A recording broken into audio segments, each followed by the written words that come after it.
Hello there, World of Tankers. Welcome to the channel. Hopefully all of you are doing well out there. I'm, of course, your host, Deadliest Blitz, and in today's video, we're going to be talking about the Grille 15. This is an extremely good and as well bad tank destroyer at certain times. The Grille's got a fantastic gun mounted on it, a 15 centimeter or 150 millimeter that's able to deal 3,379 damage per minute. If you're running calibrated gun rammer, it's going to be 3,633. So it's crazy how much DPM this vehicle has. Now, of course, if you want to run gun rammer or calibrated, it's your personal choice. As you guys know, I personally love HE pen. I love heat penetration as well, and standard being much higher. So that's my personal choice, but it's always in the user and how they play the tank. The great thing about the Grille, though, is that not only will it have great DPM with either choice you do, but it's also got the best accuracy for a 150 in the game. It's got 0.272 dispersion, and that's without refined gun on. That means that pretty much every shell you fire will go exactly where you aim. So not only that, it's only got about a 3-second aiming time as well, and that again is fantastic. So the Grille aims in immediately, and not only does it aim in immediately, it doesn't miss its shots, which makes it extremely deadly out there on the battlefield. But there are a couple issues with the tank. Of course, it's got bad traverse speed. It actually doesn't have bad mobility. It goes 50 kilometers per hour, but it does struggle on the traverse. As well, we all know that it has absolutely no armor. It's based off like a Panzer V or something hull, so it has literally no armor. I trust this as much as I trust reversing my Badger into the battlefield. So it's got no armor whatsoever. And the other thing is it has no gun depression over the front. Very unflexible tank. It's got terrible, actually, only 5 degrees over the front. Struggles a lot. And the biggest thing for me is the camo rating. When you combine that with the bad armor, it really makes for a very easy target to pen.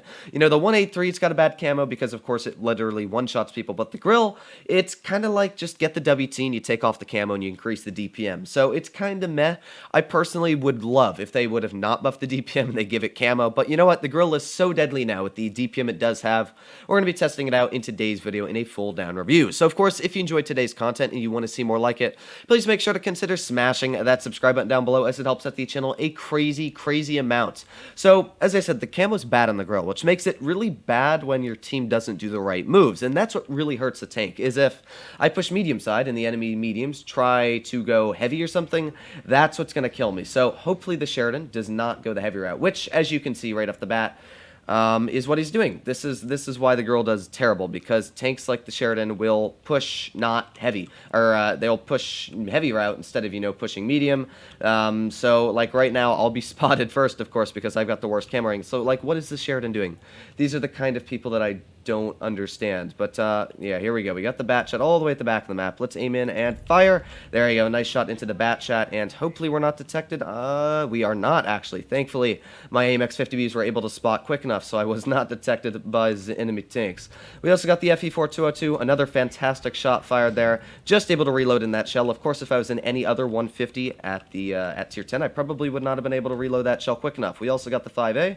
Let's fire another shell. Ooh, and you can start to see where sometimes the dispersion of the Grille doesn't really work, because it's kind of weird, to be honest. It hits sometimes, and then other times it completely misses. So we're going to aim in another shell. There you go. That's what we were waiting for. So we're already at 2,000 damage. It's kind of crazy how quick this thing picks up the damage, but it really does just rack out the damage once you start pumping out those numbers. Like, we're already at 2,000 damage, and we're not even, you know, not even a minute in, really, to be honest, for shooting here. So now we got the Grille on the enemy team, who, ooh, you know I would love to shoot that, but we got to back up, like, now before we start getting pummeled by shells.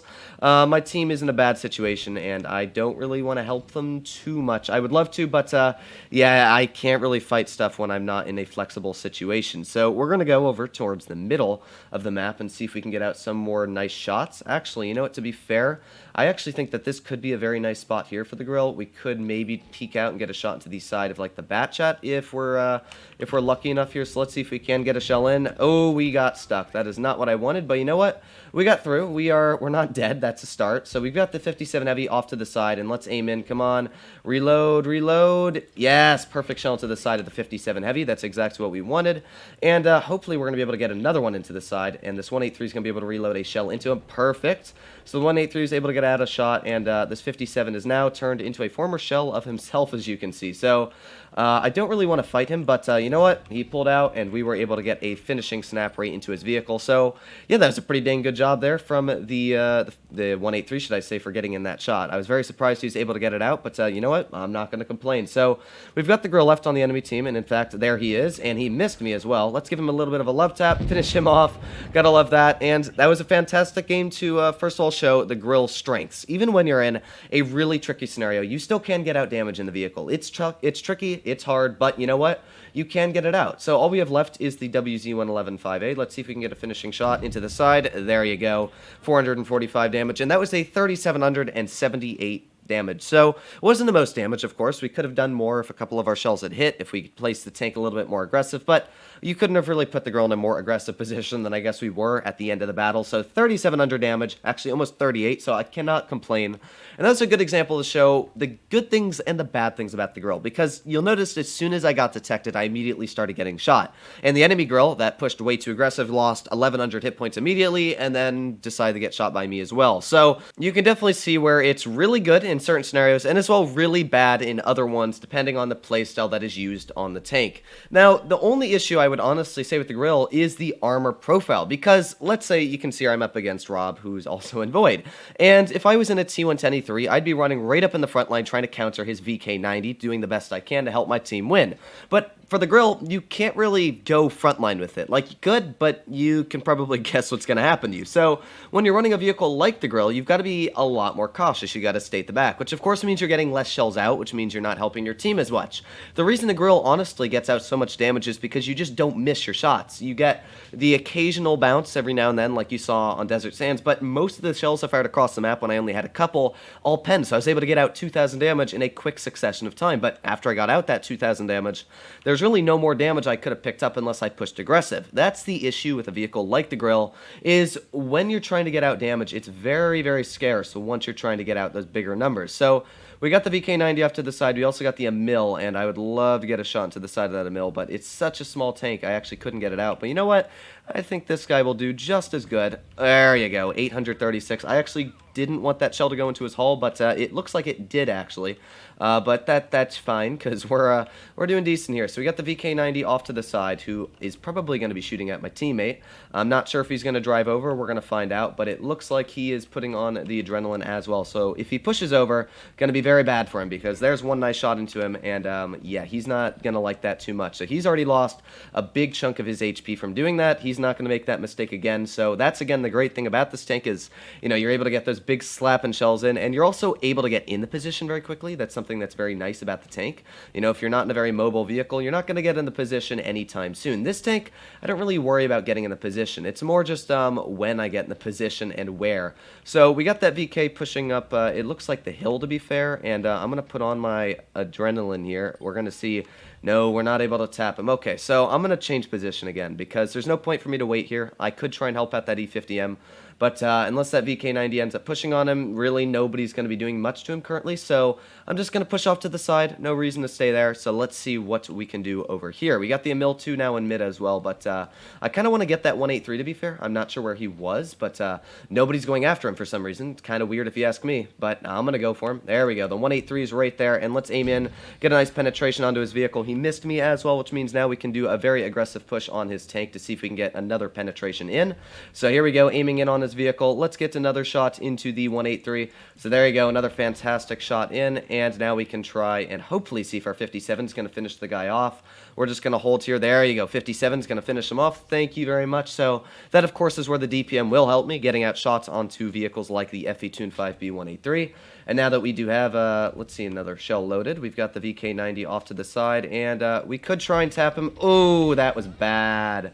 That shell should have hit where I wanted it to, but, well, you can see sometimes the Grille struggles a lot, especially with shells like that. It really does struggle, and that's one non-very good thing. So let's push off to the side, see if we can get a shot into the side of the E4. Oh, come on, gun. This gun is really not liking me currently. Well, we got the 50B off to the side. We could try and get a shell into that, so maybe, just maybe. Let's see if we can get a shell into the 50B. There you go. Nice shot into that. Let's back up here before, of course, we are taken out. And I don't even think we were detected when we shot that 50B either, so let's see if the VK90 wants to try and peek that.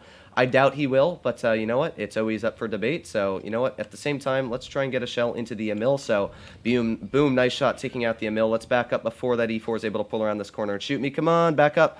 Okay, thank you. So we are able to back up. We are at 4,000 damage already. Very respectable number. And we are still racking out those damage pretty easily. So we've got the E4 backing up now, who's not doing too healthy anymore. Let's see if we can... ooh, you know what? We might be able to get a shot into the rear of that E4. He's not backing up as of right now. And in fact, my teammate did just get taken out, which is not great for me. But we're going to keep holding here. Again, there's not much I can do. Hopefully that Nidhogg's going to take that guy out. We're going to find out, of course. But come on, Kronvagen, I believe in you. Take that player out. We need you to. I can't push... Sorry, I'm losing my voice here. But I can't really push aggressive, of course, because I don't have the, I just don't have the armor. So there we go. That guy was taken out, which is great for me. We've got the 50B off to the side, who I think has actually just missed his shot as well, which is great for me. Fosh is pushing on to the VK90, who is not doing too healthy anymore. And we've got the AMX 50B right in the front here, so let's see if we can get a nice shot into the AMX 50B's turret. What the heck? Honestly, what was that? I would love to know, Wargaming, if you could tell me.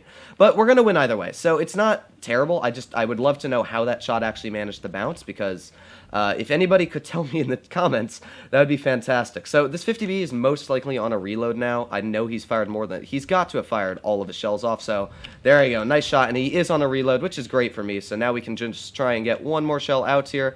So hello 50B, how are you doing? Oh, come on, reload quicker, reload. Yes, okay. So you're able to just get that shell out, cannot complain again in the slightest. That was a 5,177 damage game to show you how the Grille kind of works. Again, you notice that when I was spotted, when I was out in the open, it didn't work. I was shot, and that's definitely an issue. So I had to play the tank correctly. I had to constantly reposition to get shells out.